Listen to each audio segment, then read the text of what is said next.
It bounced. There it is.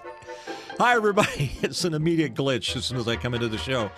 My name is Mitch Hill, the last angry DJ. I used to be on the radio on WFIL, and I'm the older guy, and it's the end of the year, so I tend to wax philosophically. Will I make it to the next year? I don't know.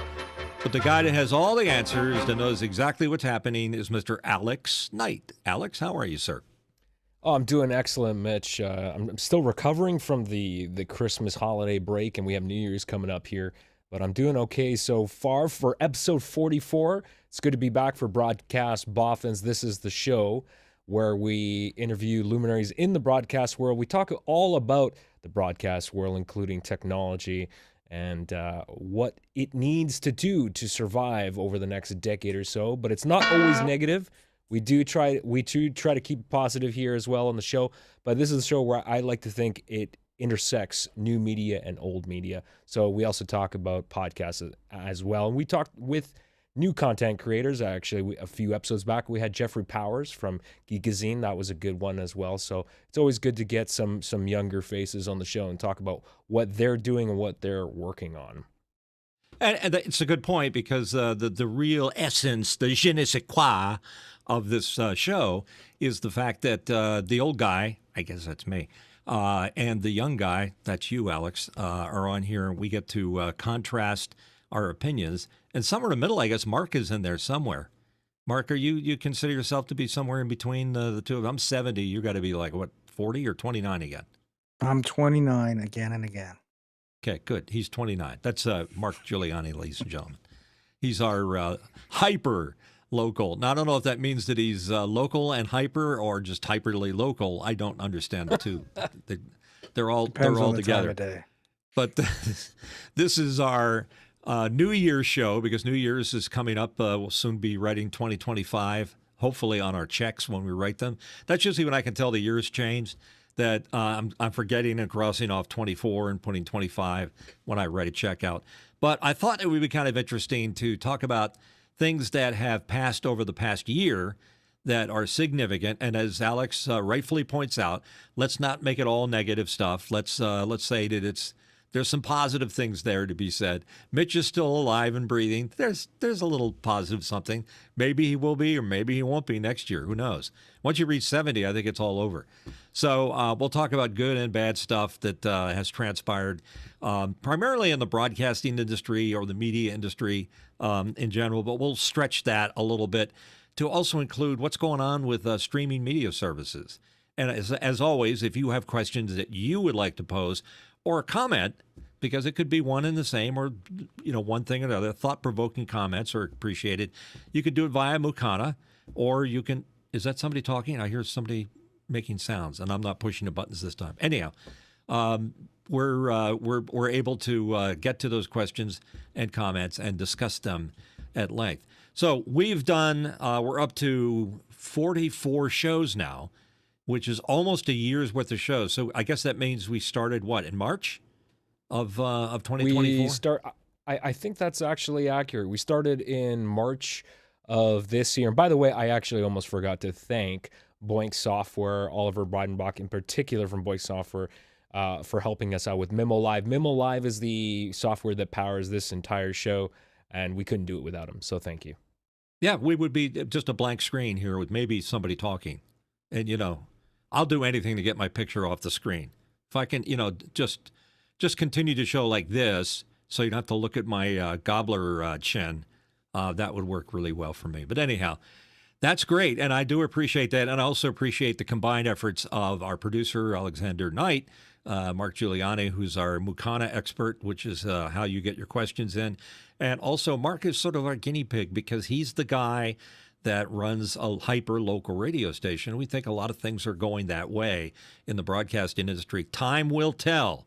So, Mark, continue to make your very optimistic projections on how radio goes. It was great having your chief engineer last week on the program, Walt Palmer, and maybe we'll have him back. But we got to muzzle him a little bit, so he doesn't talk about things that he needs that's going to cost you money because I know there's a lot of pain and suffering going on during the question and answer part.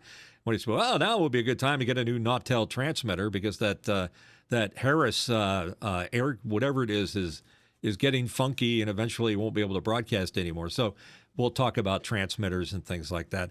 We cover a wide variety of conversation areas in our show here, and I don't think any of them get as much commentary as the ones where people are really curious about what happens behind the scenes in radio. Like, what's going on behind the scenes? Like, how do we get that program that we, punch it up on our car radio or our tabletop radio, or we stream it on TuneIn Radio or using iHeart, their app? How does that get to me, and what's involved in making that happen?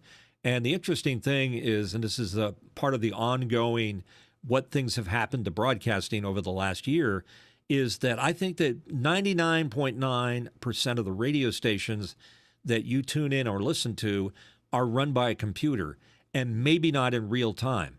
It may be that somebody somewhere, and he could be in Lewis, Delaware, but the voiceover guy may be over in bumfuck Idaho doing the voice tracking. And I got a smile out of Alex on that. That's a real place. There is a bumfuck. Just so you know.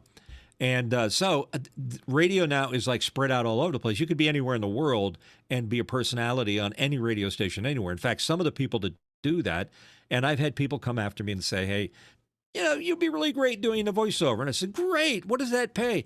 "Oh, about $2 a show." And I said, "Oh, that sounds great. Thanks so much for the offer. I've got to get a root canal next week, so I'd rather take a shot with that before I do voice tracking. Unless I got more than a couple of dollars, at least a meal, a happy meal. I don't care what it is, doing the voice tracking." So that's one of the things that's happened to broadcasting, is that it's becoming automated for a lot of reasons, out of convenience, out of cost savings. There's things that can be done. You can get, a lot of times if you take a job with a radio station nowadays, and you actually work at the plant, maybe it's the headquarters or something like that, you may have the afternoon show on that local station, WXYZ or whatever it might be, but you also may be doing the voice tracking for 3 or 4 other radio stations in the cluster. So you're not wearing just one hat anymore. You're wearing lots of hats, because again, money's getting tight. It's hard to make ends meet like it used to be. The old days of radio and sales, it was a license to print money to have a broadcast radio station. Mark, do you remember those days, or was that after your time? It was like literally a license to print money. Yes, so that was before my time. Okay, so It was no longer a license to print money. So now you just scan money and make it that way. He's shaking his head. That's a painful smile if I ever saw one. That would be illegal. Okay. So, good or bad, computers are running radio stations for the most part. They're not making creative decisions yet, but they're making things a lot easier for the owners to run them and concentrate on the place where money really does happen, and that's in sales. If you're in sales, that's where the rubber hits the road, as they like to say. So that's going to continue. But the other thing that's fairly new, and I think we'll look back on 2024 as the year of AI. Alex, what do you think that means when I say that, the year of AI? What is that really involved when people say things like that? Well, I mean, not in the context of the industry that Mark Giuliani's in, but just in that basically means to me, and it's kind of already here, is that we have a lot of different tools like ChatGPT, like Sora, like a lot of things that can not only answer questions for us with reasonable accuracy. It obviously still makes mistakes, but also just in general, it basically helps us in our daily lives. I use ChatGPT every single day. I find it incredibly useful, but also there are other burgeoning AI services that are doing things that can generate actual video content. So for example, and I've started to see this with some artists that are incorporating this technology into their music videos. In fact, actually, there's a Brazilian metal band named Angra, and they just put out a new single, and all of the graphics, all of the compositing, all the effects were done with AI. They didn't specify what they used exactly, but as far as I know, it's the first commercial music video that I've seen with pretty impressive graphics that are generated by AI. This is just the start of it. I mean, we're going to see a lot more of this stuff, and there's going to be a lot of negative aspects of this going forward. People, I think, a lot of creative people that use tools that have the skills and experience. I think we're going to see a lot of this stuff become commoditized, and it's going to become harder and harder for people to get work for projects like this. And I don't want to see that go away. So I'm cautiously optimistic about the direction of where things are going, because on the one hand, I use it every day, but I also don't want it to displace real human beings for important work that needs to be done. And on the subject of broadcast, are we seeing it being used? Yes, we are. And I don't know, maybe Mark can speak more to that angle of how he sees that technology fitting in, like large language models and all this technology. Do we see that replacing some human beings, for just mundane things? It I don't already know. I don't is. know where that's going. It already is. Um, Mr. Preto has a good comment. Think of AI like this. AI is like having a friend with an IQ of 140 in your pocket and getting smarter. So, but along, I mean, there's some things that are going on in the industry right now that are going on in every industry. For instance, the software we use as part of our management system for contacts and part of the traffic system, it's all one and the same. If I am trying to put together a campaign to brand a business, it has a whole section set up where you give it 3 or 4 words, and it'll start to write a year's worth of ads for you to build that brand with certain criteria that you've given it. And then it says you have 1 of 40 voices to use, and you can choose the voices you want, and then you can start to rewrite those ads very quickly. So don't think of it as something that's gonna replace people, but something that's gonna make people a lot more productive. Yeah, I think And you're right. I think you're right that it's supplementary. If you choose to use it, and like a tool in your Swiss Army knife, you can use it to do a concept ad for a potential client. Where you don't have a copywriter on staff 24 hours to write copy, let the AI do it. So if you're Chamber of Commerce of Idaho and you say, Chat GPT, write an ad for Bumfuck Idaho, and I would be very interested to see what kind of copy it would write. And then it could do a voiceover, a scratch voice track, which might be just fine for your client. And are you actually actively using that on some of your radio stations, Mark?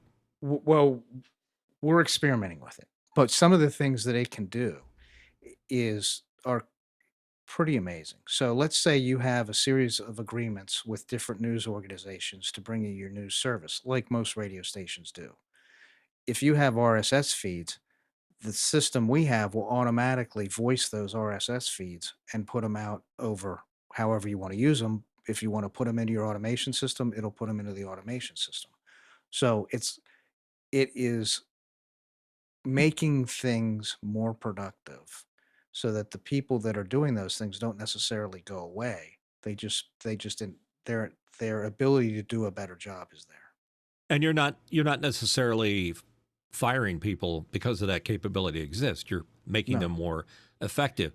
It'd be more of a thing that if your radio, the guy to do your news or your weather or traffic, got canned because the AI is doing all the traffic watch reports and the weather, that would be a specific instance where you would get. That's the bad side, Alex. I know we're not supposed to Right, belabor it, right. But the but good side to this is that rather than having some dry AI voice try and read everything and not understand punctuation and the power of the voice and writing things in a way, you got to remember, TV is so much different than radio when you write an ad. Because when you write an ad for radio, you have to help the person visualize what it is that's out there. When you write an ad for TV, the video is doing the visualization. So there's a lot less imagination to the consumer. Um, with radio, you have to be very visual and graphic in your writing because there's no picture. So AI isn't there yet. I mean, I know AI can make pictures and do all this stuff, but trying to put it all together in a way that really brings some visualization to the content is it's not there yet. But it is making everyone much more productive. Thanks, Mark. I appreciate that. It's a good insight from somebody that's actually using it. So it's good in that it's supplementary to the people. It's another tool in your belt to be more effective on sales, which is the bottom line for your business. You know when I say bottom line. Oh, my buttons are bouncing today. You know when you hit the Stream Deck that it starts and then stops real quick. It's a bounce. Anyhow, non sequitur. And I also appreciate John Preto putting his 2 cents in. Because John is a studied expert on AI, and there's a lot of things coming down the pike that we'd love to know about. And I welcome John to make a comment or ask a question about AI, how it's affecting the broadcast industry. Let's skip it a little bit over to Elon Musk, who's taken a lot of heat and complimentaries as being one of the smartest men on the planet. The robot business is just taking another step in an interesting direction. And this ties in with AI, is that he's got his second-gen Tesla robots. I don't know what they're actually called, but Boston Dynamics and Tesla seem to be bouncing back and forth with who did the latest and most interesting, the latest stuff that the robots can do. But we're not too far off from having actual robots doing repetitive tasks in a construction or production area. And Alex, how do you feel about that? Yeah, I mean, look, I'm kind of conflicted because Elon Musk, I don't want to get into it too much, but with Elon Musk, I think he's done, I think his company, obviously it's not just him, he's got a big company with a huge team of people that are doing the actual engineering, but let's face it, he's also the visionary guy that comes up with a lot of these ideas.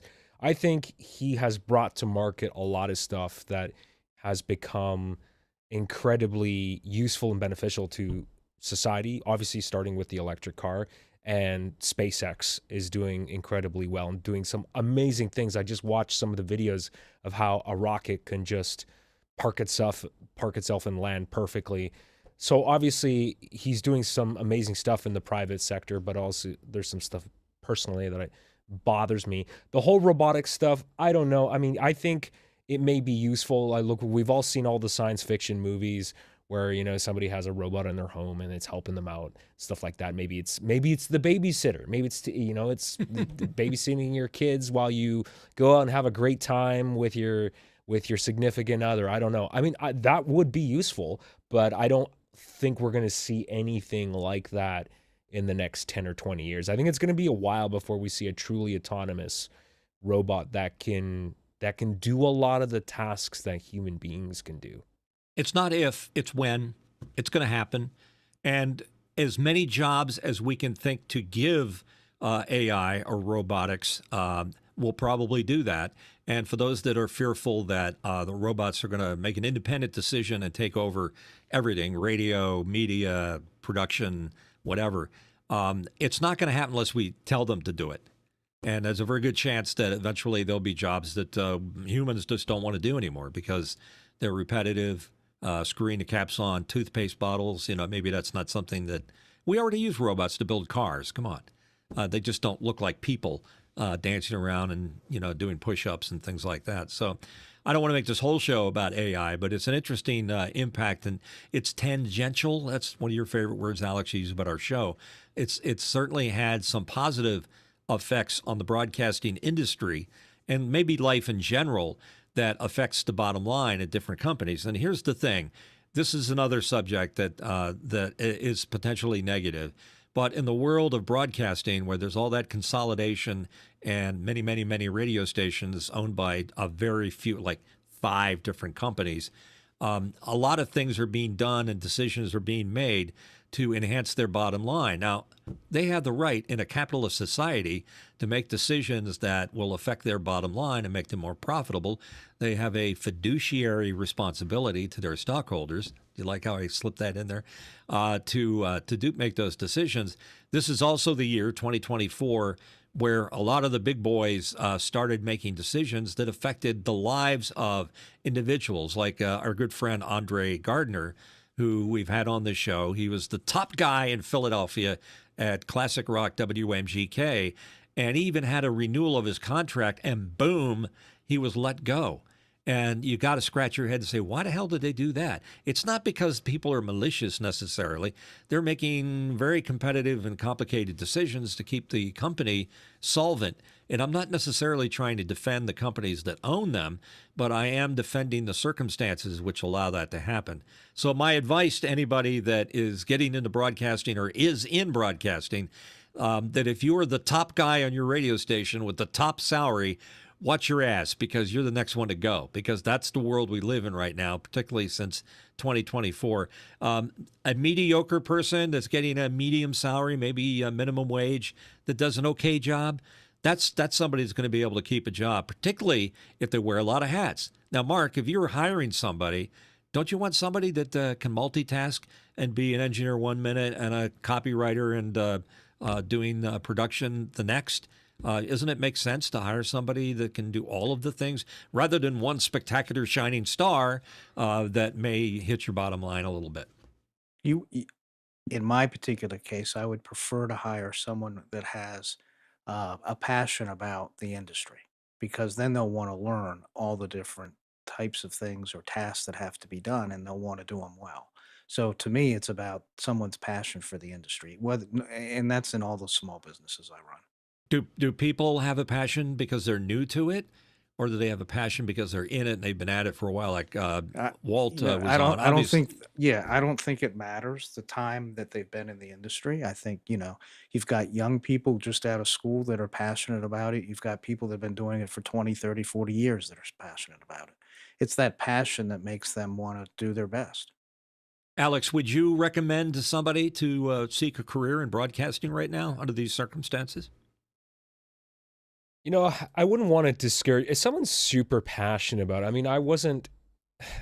It was a bit. I took a bit of a weird path because, after working in technology for, the better part of my career through my 20s and 30s, and after 15 plus years of doing it, deciding, I want to do something else. I kind of went back to school and decided, well, I'm going to change my entire career, and I don't want to discourage somebody. If someone's truly passionate about it, I think you should go for it. I mean, if you're passionate about anything, if you think that you have any kind of ability to do it, then you should pursue it. The problem is that I think it's really hard to make a living. I'm really concerned at least here in Canada, with our economy, with the way the Canadian dollar's going, and I'm concerned with the cost of living, which is we're seeing a lot of people that are in their 30s and 40s move outside of the big city because they can't afford to live here. You can't buy a house for less than $1.5 million anywhere, right? And that's a really big problem. And then when you go to you get out of school and you go to a radio station, you got to work your way up, which I understand. But then when they want to pay you minimum wage, well, now you can't live on that anymore. So you really have to change your living conditions. You got to look at maybe possibly having a side hustle now, which I'm all for. But you're basically going to be working all the time just to make a living. So I don't want to discourage people from doing it. I think if you want to do it, you should do it. But just know that, in this current day and age, you need to diversify, and you can't just be a one-trick pony. I think you need to find ways of making yourself useful to people, and maintain your curiosity, and find, and don't fall behind, especially with technology. Embrace all the stuff that is, keep up with this stuff. Look at what's going on in the AI sector, and find out, like, how can I actually use this to make me better at my job? Right. And if you're interested in broadcast, maybe you might want to also look into a career in voiceover work. That's another, supplemental income that you could possibly have. So these are all, again, because we're talking about people in radio that are losing their jobs. Maybe if you have a side hustle doing voiceover work, you'll have a bit of a nest egg there that, your entire life won't fall apart if you lose that job. Those are very good points. And speaking as an older guy that did very well in radio during the golden age of radio back in the 70s and 80s and 90s, I'm trying to reconnect with it because I'm semi-retired, and I always thought that was a particular talent that I might or might not have, depending on who you are, that I could go back to, and I can't go back to it because I'm much older now than I was. So I don't think that my contact tangentially, I can't even say the word, cultural contacts are not quite the same. So that limits my effectiveness as a radio guy. But I hear you loud and clear, brother, on the side hustle, because I like doing voiceover work. It doesn't pay nearly what it used to, but it's there. And if you could just stick your pride in the back pocket and say, well, I used to get paid $200-300 a spot. Now you're going to get paid $50 or $100 to do the same thing.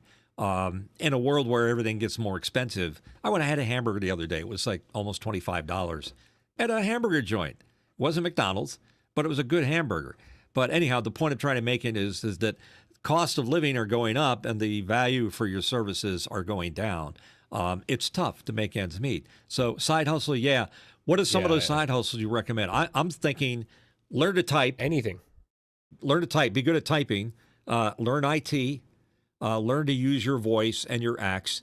If you're a musician, get a side hustle playing at the Ramada Inn on the side with the bands. Yeah, and look, I'm not judgmental. I think, if you can find an honest job, if you can find an honest side hustle, that's going to make you money. I think you should do it. Look, lots of people deliver food for Uber Eats and skip the dishes. Lots of people become Uber drivers.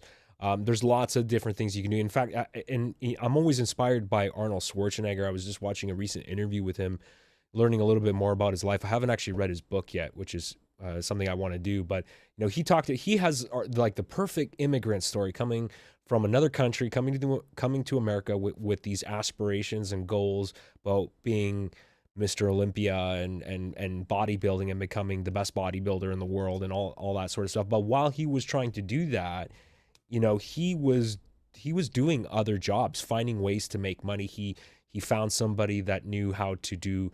They were doing construction work, and he was didn't a have stonemason. He had no he was formal strong. training.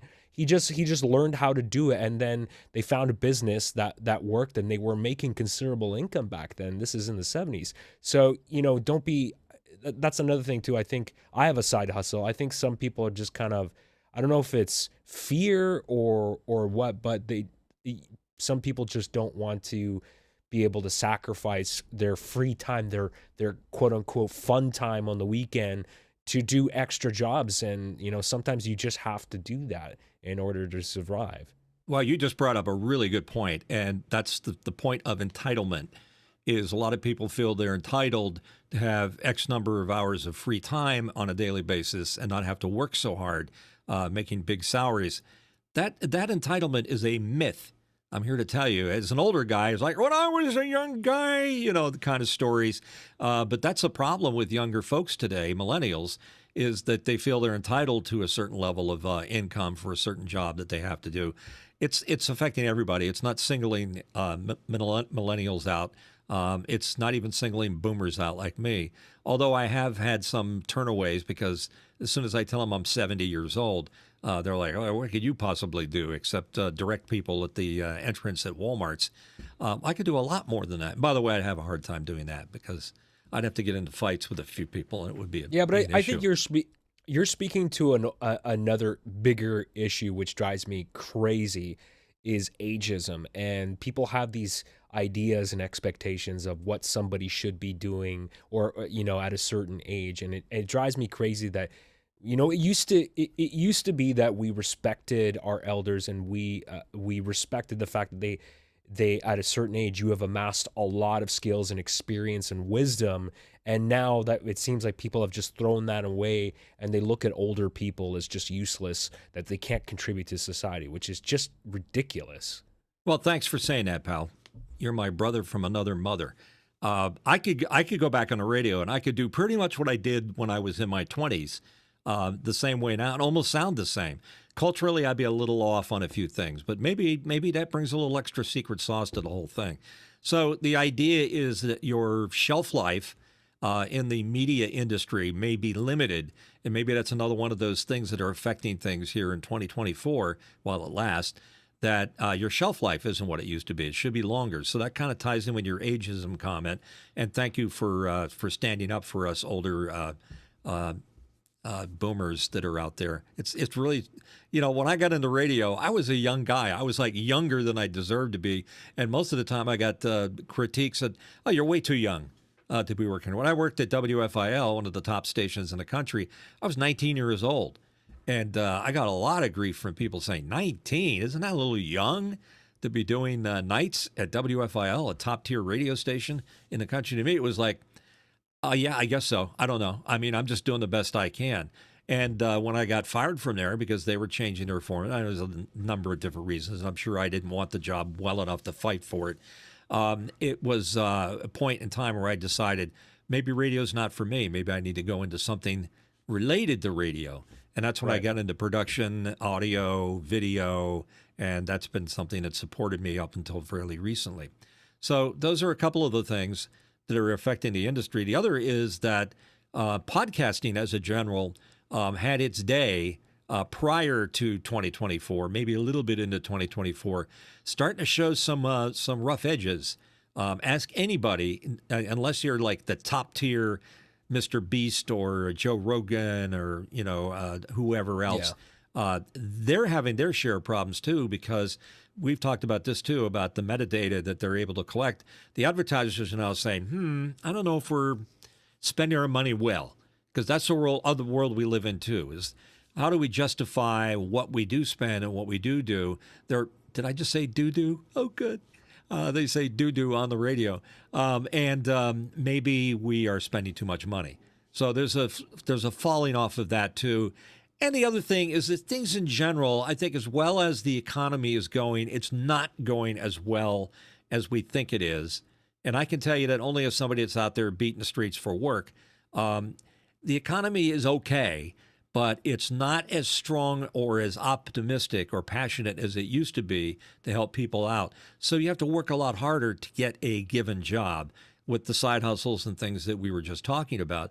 But because of that, it's stressing other areas. And like, for example, at the end of the month, when I get all the bills from all the streaming services I have, I'm like, I had no idea that I had,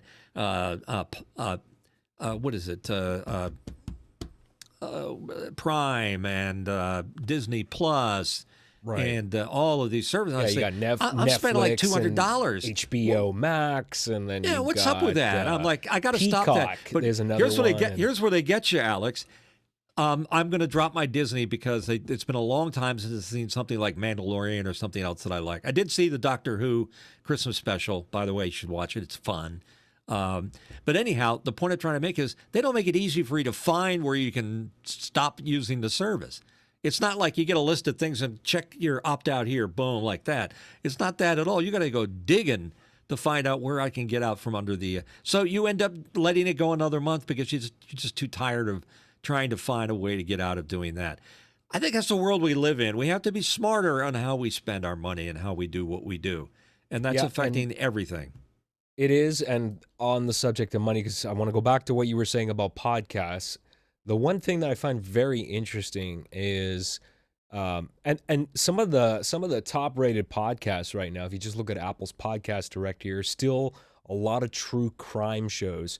But those shows are very costly and very hard to produce because they require teams of people, a lot of research. Like, I love Criminal. Criminal's a great podcast. I may be wrong. Correct me if I'm wrong. I think it's backed by NPR or it's backed by some big network. So you got to have money. You have to have a team of people. I don't know how profitable doing a show like that is, but it's got to be hard because it takes a lot of people to get all the facts, put them together, assemble a story and a script and present it properly, and doing fictional true crime stuff, like all that sort of stuff.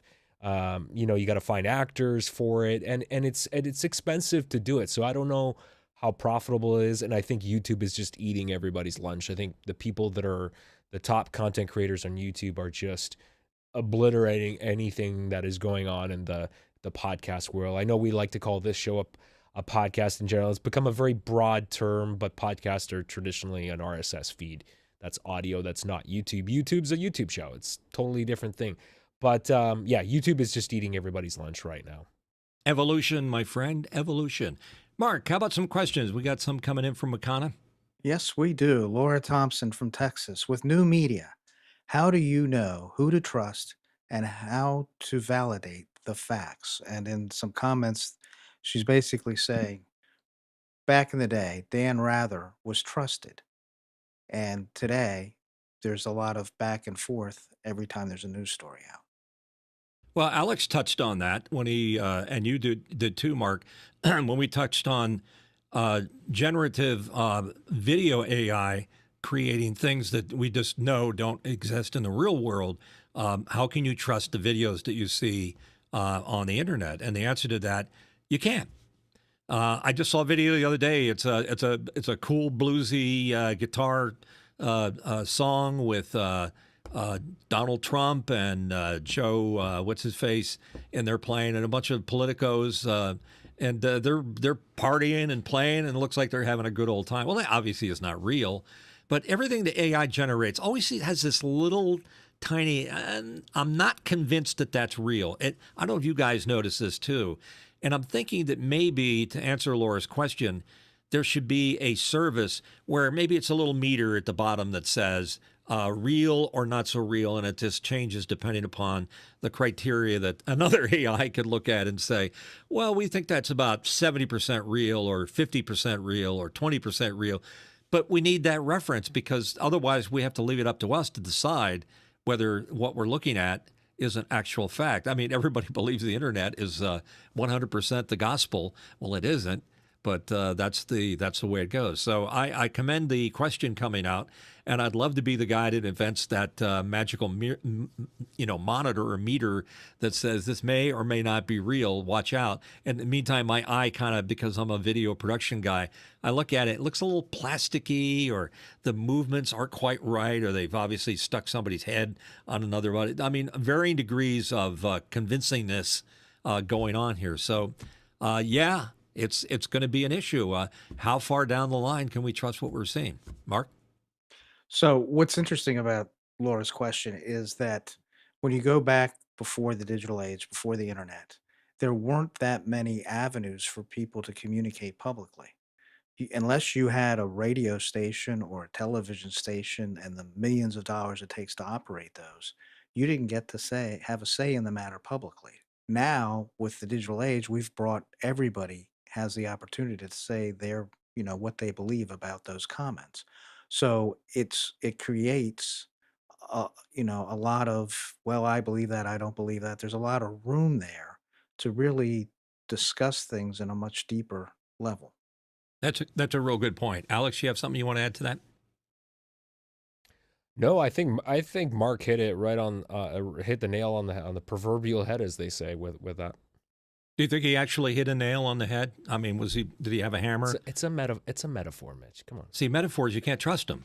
I mean, maybe it happened, maybe not. At one point it did. Mark, more questions coming to us. Yes, here's another one from Alexander Knight here with us. Mark, do you follow industry trends closely? Does it bum you out at the consolidation and mass layoff of people from big radio stations and media companies? What bums me out is the fact that large companies got together to try and make more money by simplifying and reducing the number of people involved in the whole process. So, in order to do that, they went away from local radio, local small businesses, and they tried to reduce the number of people involved and bring a very bland solution across the entire country.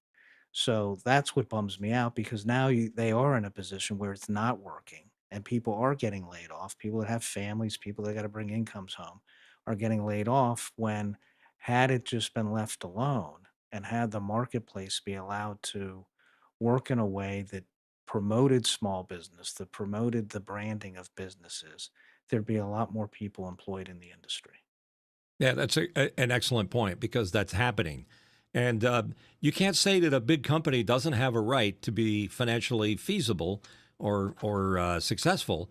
And there's always going to be, I mean, back to the melons and the old days. I mean, that's why unions were originally created because people were being utilized in various fashions that may not have been happy news for the small guy out there, but it made millions and millions of dollars for the Rockefellers and the Mellons and the Carnegies back in the day. So the same rules kind of apply, just different players on the board, so to speak. Any more questions coming in?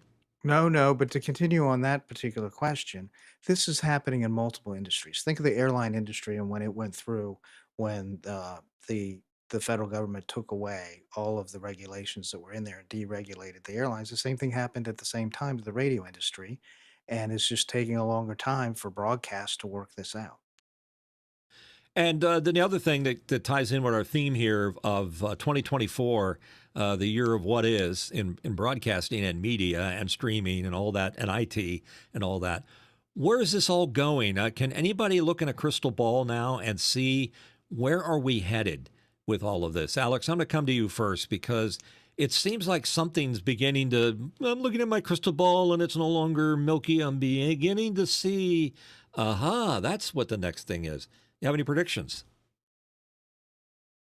Well, the next thing is already here, and it's AI, and we've talked about it. So I think we're going to continue to see the tools evolve at a breakneck pace. We're not going to be able to keep up with it, just barely. I mean, it's amazing to me every time I use these tools. Especially if sometimes if I haven't, I use Chat GPT every day, so I'm seeing how that thing is evolving. But there are other tools that I don't use as often. For example, Opus Pro AI, which is a tool that you can use where you can feed it a video and it'll cut up your video into short form clips for social media. You can prompt it, put in keywords of subject matter you're interested in, and it will generate, say, 30 or 40 clips. And every time I mess around with that tool, it's like a brand new product. It is completely different, and it is making just leaps and bounds. For example, when I first started using it, the speech to text translation was really, really bad, and it's gotten quite good now. And the edits that it would make would be really rough at first, and they got better slowly over time. And now the edits are actually pretty seamless with it, and their tools, their built-in editor that they have. So this stuff is evolving at an incredible pace.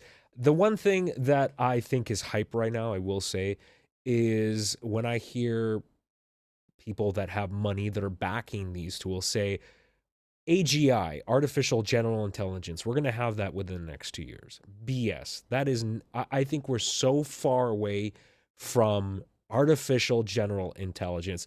I think the day will come where this stuff will become very human-like and will be able to actually understand meaning. The problem right now is AI is very far off from truly understanding meaning. It barely understands context as it is right now, and it's still pretty dumb in many, many aspects. So I think we're at least a decade off from where we'll actually see AGI. Interesting. And there may be related things that are going to happen in all industries because AI, artificial intelligence, robotics, all those things. It's technology, and technology is a disruptive force, whether it's a car engine replacing a horse and buggy or it's an AI replacing a newscaster on a radio station. It's moving that way, and nothing's going to stop it. It's not going to be stopped, and the government is going to legislate it out. And when they have all these people come on and say, we draw the line at allowing the computer to make all the decisions all the way through to whether they push the red button and launch the missiles, there's a human element involved somewhere along the line. Well, guess what? There's some countries that are not friends of ours that probably have it all automated and decisions are being made so fast that maybe there isn't another solution that can be worked out. So that's a danger that we have to use moving forward. Right. One of the industries. Oh, you wanted to say something? Yeah, and I actually wanted to direct this at Mark. because Mark, you said you've started to experiment with some of these AI tools. So I want to stay on the topic of broadcast, but um, what advice would you have for people in the industry that are DJs, for example, or maybe they're salespeople writing ad copy? Obviously, people use tools like ChatGPT to proofread stuff, or to just even full stop write ad copy or write press releases. What advice would you have for people to stay relevant in the industry? Because it's not a matter of if, it's when, and we're obviously starting to see some of this stuff chip away at certain jobs right now. But how do people stay relevant in this industry? What do they need to do? Well, let's just take a look at the what's happened in the past. Look at TV versus radio. Which which form of media allows people to be more interactive with a show? And you don't see a lot of TV shows taking questions from audiences. You see radio shows taking questions from audiences. So Right. I think that the future is much brighter for all media, especially as it goes digital. You'll see a melting pot of all these medias where radio will have pictures. TV will start to become interactive because the digital tools, like the ones we're using for this show, will let a much larger segment of the population become involved in a show.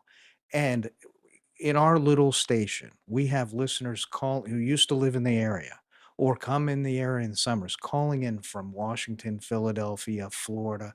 We have people that have moved out west that call in and still listen to the shows. So once you take this and move it from the old copper lines, so to speak, and move it to a digital world, it's going to make it all the more easier for people to become interactive with the show.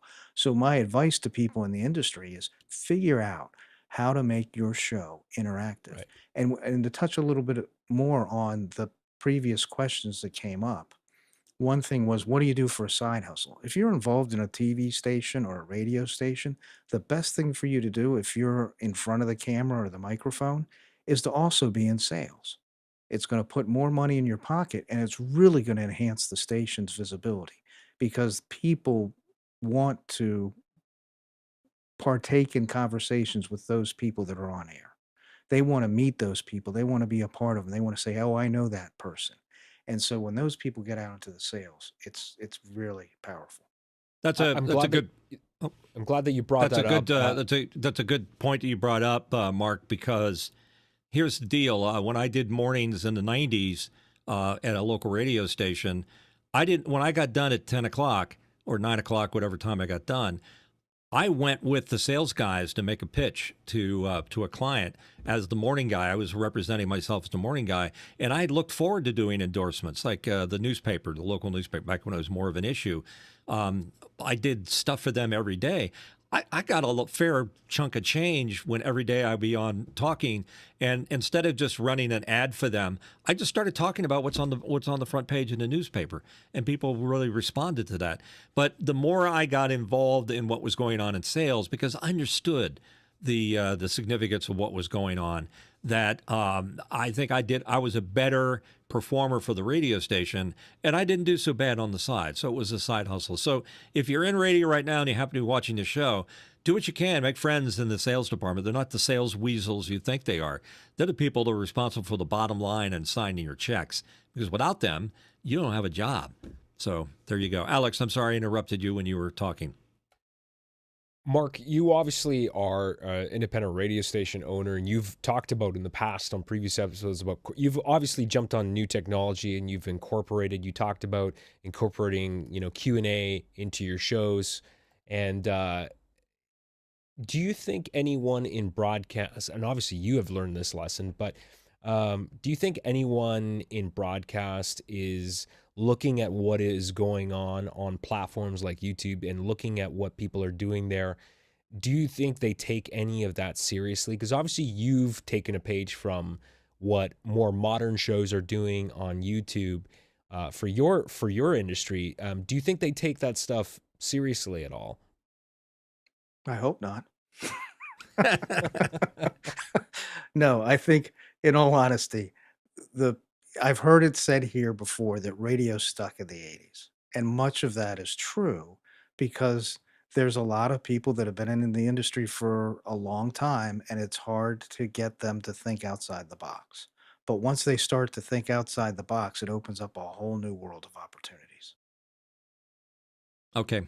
So the next step going into 2025, I've heard it said that, yes, AI will continue its meteoric rise. Lots of people will be winners. Lots of people will be losers betting on AI. Quantum computing is a big deal now. If you're a manufacturer of computers or a search engine, whether you're Google or Apple or IBM or who the heck knows, quantum computers are a real thing. They're not just science fiction anymore. They can do things that would take a normal computer years, maybe months to figure out. It can be done in seconds. I don't even know how they work. I know that they have to be super cold to operate, because the chip, when you see all these wild things with all the plumbing and stuff, the chip is sitting at the bottom. It's just a chip that's being cooled, and everything's there to support that. It's going to be the next big thing. So that's another major enabling technology that might be disruptive to things, or may enhance AI greatly beyond its current capability. It's definitely going to affect anything that involves a computer, whether it's broadcasting or streaming media or stuff like that. I think the currency of our technology is not necessarily the god awful dollar. I think the currency of the future is data. I think the data that they collect on you and me and the industry in general, and the more precise it is, the more valuable that data is going to be. So instead of trading money or salt or gold or some other precious mineral or stuff, data is going to be it. So how are they getting more accurate at pinning data to specific tasks and things that are happening? Alex, you've talked about it before, so why don't you kick this conversation off? I'm sorry, you caught me off guard here. I didn't even hear what you said. Well, that's an ongoing problem that I have. I'm talking about how is data more and more important to the future of our economy and what they gather on people that are streaming or doing radio or doing TV. And I'll go to Mark because that'll give you a chance to think about that question. I'm sure you heard what I said. Mark, how about data as a commodity? Data is a very important commodity, which is not necessarily the same as quantum computing. And I don't know enough about quantum. We need Pareto. Where's Pareto? Quantum computing is a different way of making the calculations happen. And I was sat through a conversation this at Christmas dinner, and it doesn't work on every problem as well as the traditional computing we use today. But I only know enough about it to be dangerous. So quantum computing basically is a different way of calculating it. I think somebody like Mr. Preto would be much more informative to our audience than I would be on quantum computing. But I data in think that he just itself, called you out, John. Come on, you can send data questions in or itself, comments. Come on. data itself is key. I mean, look at every place we use data, even in broadcasting. Look at what, once Nielsen catches on and goes digital and every one of their markets is digital, you're going to know a lot of information about what's going on. Yeah, it's true. And, as far back as when I was in high school, boy, that was a long time ago, I was reading books by Alvin Toffler about the third wave. And he was talking literally about this very subject. And here we are 60 years later, and we're talking about data as the commodity or the traded value. Data is being traded all the time now. They get everything from what you watch on TV, from your TV, reporting on you, and unless you go to the trouble to opt out of all these data combing, searching, collecting devices out there, they want to know more and more about you, because when they have that, they can target your advertising and marketing. You ever go on at one of the computers in your home and you say, I need a new lawnmower. And the next thing you know, lawnmowers are showing up all over your searches and things you're doing. Well, that's partly because of cookies, but that's because they're collecting data on you. And they can do a much better job of targeting marketing and advertising to you if they know more about what you need. And that's what's going on. Alex, you had a chance to think about that? No, I don't have anything to say on that. Sorry. Okay. So he's apparently the data is zero. He's got it. He's opted out. I'm trying to fix a problem right now. So Oh, okay. Well, that's okay. You can do that. So it's all very interesting. So we've had a long year of all kinds of different issues that have come up, and a lot of them are that pesky, disquieting technology. There's always going to be something. There's always going to be something on the horizon, or maybe something we never considered. Maybe we're going to finally figure out that the aliens are here and they are amongst us, and they are just having a blast. Maybe we're a reality TV show that the aliens are watching and getting a giant. It's worth going 70 million light years to watch this complete dumpster fire of the human race. Do we have any more questions that have popped up in the last few minutes here, either on YouTube or Mackenzie? I don't see any new questions right now. All right, so questions are winding down. The year is winding down. It's been a great time to sit here with you guys and talk about all the various things that have affected us. I have no idea what's in that crystal ball for next year. I think it's going to be a very interesting year. I'm trying to figure out side hustles, things that I can do to make ends meet. I'm retired with no anticipation. I lost a lot of money in. I'll tell you my problem first. I lost a ton of money in the 2008 when the banks went belly up. My 401k is gone. I don't have a retirement income. I'm living hand to mouth, and it's a real challenge. And I think that I'm not the only person that has that. The only problem is that I'm 70, so I got to deal with what Alex brings up, rightfully ageism. I'm passionate. I want to work. I'm doing a podcast with you guys, so it means I obviously haven't given up. I'm not sitting downstairs sipping beers and watching reruns of McClintock, although not McClintock, Matlock, and I don't like the new Matlock, by the way. So it's a very interesting world that we live in. Anybody else have anything they want to say to wrap up the year as they know it? Anyone? I'm just gonna say one thing, and I mentioned this at the top of the hour, but if you follow industry trends, you're always going to see a lot of negativity. You're going to see, we've seen mass consolidation in these big media companies that own a lot of radio stations. We see mass layoffs. That always is going to be, this is part of also the industry that always happens. There's obviously been an uptick in that in the last few years as well. But I just want to say, we should also try to focus on some of the positive aspects that radio still exists and people still are employed and people still have jobs, and there are still millions of people that listen to radio. So for every person that says radio is doomed, it's going to go away, by next year radio is going to go away, that's not happening anytime soon. It is still a valuable service, and you got to think about beyond. I think we're so self-centered. We always think about our own little lives. Oh, I only listen to podcasts, or I only watch YouTube. Look, there's a lot of people. What's that voice you're using? Is that? There's a lot of people. You're mocking?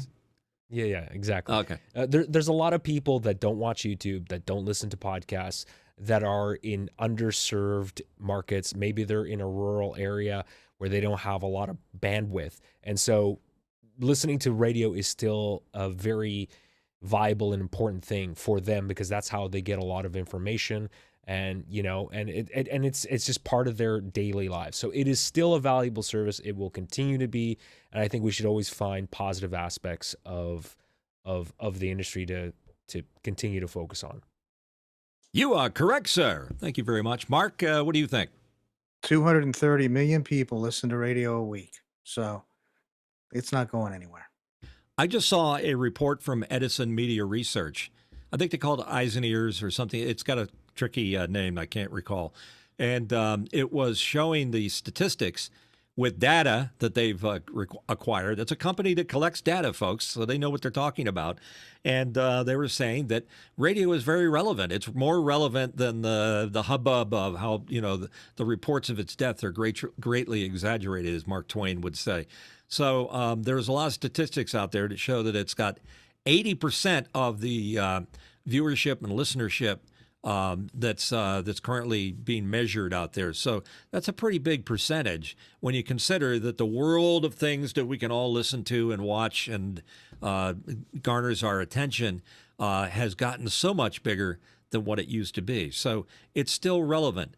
And speaking of Edison Media Research and the importance of selecting music. Next week's guest is Sean Ross, who writes a column called Ross on Radio, and Sean is an expert on programming of radio stations, the music that they play. Also happens to have a job at Edison Media Research, so that's kind of a cool in that we'll have, because we've talked about them, good and bad, about things we like, because Edison owns Arbitron, which used to be the bane of my existence when I used to be a radio guy, because of the methodology, folks. So I don't want to piss off our guest before he has a chance to come on. One of the cool things that he's asked us to do is create a playlist for a radio station, mythical or radio station that we'd love to have if we had our very own. Mark's got his own radio station. So, Mark, that leaves you out. You can do whatever the heck you want. You have the right to have your own radio station, play music or not, or whatever you want to do. But Alex and I are just itching to program our own radio station. So between now and next Sunday, when Sean is here, let's think about what we would love to have as a playlist, and how would you program a radio station if you could do one for success. Not just for you personally, but for success. Something that will be, have some redeeming social value that would be interesting. And be prepared to print a list of, let's say, a typical hour on the radio. What songs would you play? And we'll give you a whole week to figure that out. I'm thinking about it all right. And then the other list that I told Sean that I wanted to create is, because I was there back in the day in the 70s and 80s, a list of songs that were huge hits back when I was making that decision of what would be a huge hit, and has never been played since. Why is that? That's a weird thing if you think about it. A song that was a gold song, and I have a couple up here, but I'm going to save them for next week, that made it to the top of the charts, and it has not been played on the radio since. There's got to be a reason for that. So I've got that list to work on. Feel free, both you guys, to add to that.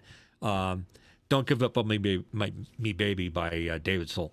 There's just my little teaser for you. Where did that song go? It's gone.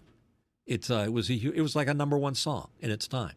So that's to give you an example. So we'll do that and many other things, and ask your questions or make your comments. And Alex, how do folks do that? People can do that by going to the QR code that you see on the screen here. You can get into our Discord community with that, and that's the single best way to engage with the community and chat with us after the show and talk about what topics you want us to cover in the future, what guests you want to see. By the way, if you do have a suggestion for a guest, do let us know. We will entertain all possibilities. Just a reminder, too, that this YouTube show is also available as an audio-only podcast in your favorite podcast app. We are available everywhere: Apple, TuneIn, Stitcher, Google.